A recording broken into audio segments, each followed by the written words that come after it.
At first glance, the Scottish landscape is harsh, foreboding fortresses atop hills and cliffs, the desolate moors, but spend some time here and you'll quickly realize Scotland has its own unique beauty, breathtaking highlands just made for hiking and strolling, craggy coastlines, monuments that are proud reminders of long-ago battles, and blue lakes and rivers just made for fishing.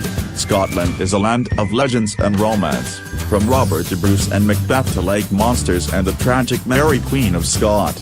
An overview of the best places to visit in Scotland.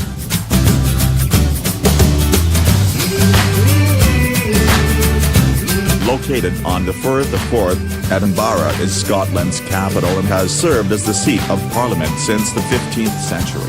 The city has oodles of things to see and do, and is the second most popular tourist destination after London in Great Britain. Of course, you'll want to see its famous castle and Royal Mile, the main route through Old Town. Edinburgh is a city famous for its many festivals, including the Fringe, the world's largest international arts festival, and the military tattoo.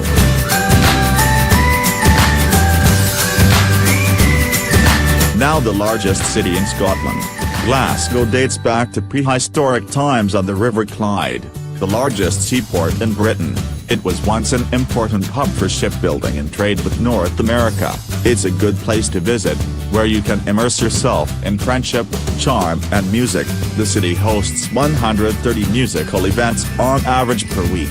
You'll find historic medieval buildings such as the Glasgow Cathedral and the Old Athenine Wall, a shopaholic's paradise with more than 1,500 stores to tempt your pocketbook and a variety of sporting events.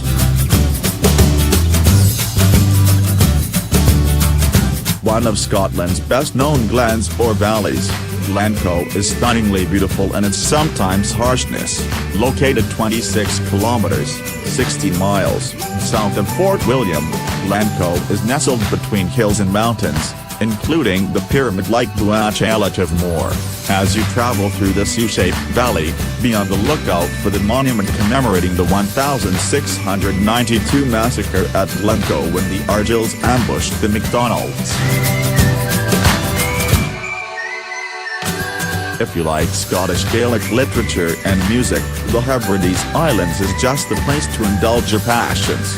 An archipelago off Scotland's west coast, the Hebrides are known for this culture. It is here that George Orwell wrote 1984. The windswept islands have a quiet beauty to them. More than 50 islands, including the Isle of Skye, make up the inner and outer Hebrides. The islands have great beaches and you're likely to see seals and seabirds.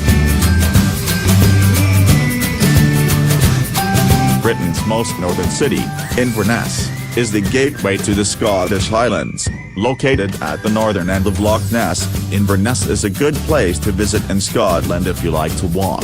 Walk along the River Ness to the Ness Islands, the Caledonian Canal or the churches along the river. Stroll, too, through Old Town with its old stone buildings and a Victorian market where you can buy crafts.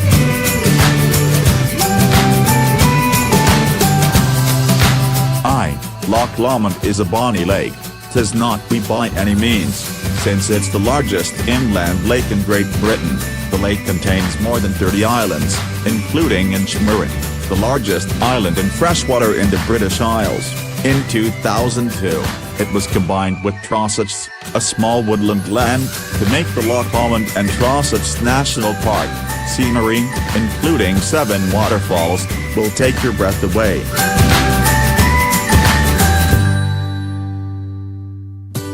Most travelers visit Loch Ness with one thing in mind: they want to see Nessie, the legendary Lady of the Lake. You probably won't see the Loch Ness Monster, but a cruise on the lake is a fun way to search. Loch Ness is quite deep, more than 750 feet in some places, offering plenty of hiding places for Nessie. It's huge too, holding more fresh water than all the lakes in England and Wales combined. Take a stroll along the lake or visit quaint villages, including Drummadroship, home of the Loch Ness Exhibition Centre, scattered around the lake. 70 islands, including 20 that are inhabited, make up the Orkney Islands, an archipelago off the north coast of Scotland. Orkney residents predate the Romans by several thousand years, and once were part of Norway. It has some of the best preserved and oldest Neolithic sites in Europe. The prehistoric Ring of Brodgar, a circle of stone formations used in rituals, is a must-see.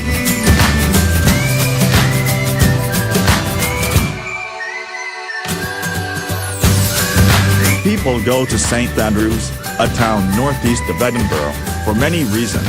They go to learn. The University of St Andrews is the third oldest in the English-speaking world. They go to play golf. St Andrews is the home of golf and the most frequent venue in the Open Championship. They go to relax. St Andrews is a pleasant coastal resort town. They go for history, to see St Andrews Castle sitting on a cliff overlooking the sea and city. The wolf is an honoured animal in the central Scotland city of Stirling. According to local legend, a wolf howled when Vikings were about to invade, thus alerting villagers to the attack so they could save their homes. Stirling is a good place to see a medieval Scottish town, complete with imposing fortress, 12th century castle and church where Mary Queen of Scots' son King James VI was crowned in 1557. The Church of the Holy Rood still conducts services on Sunday.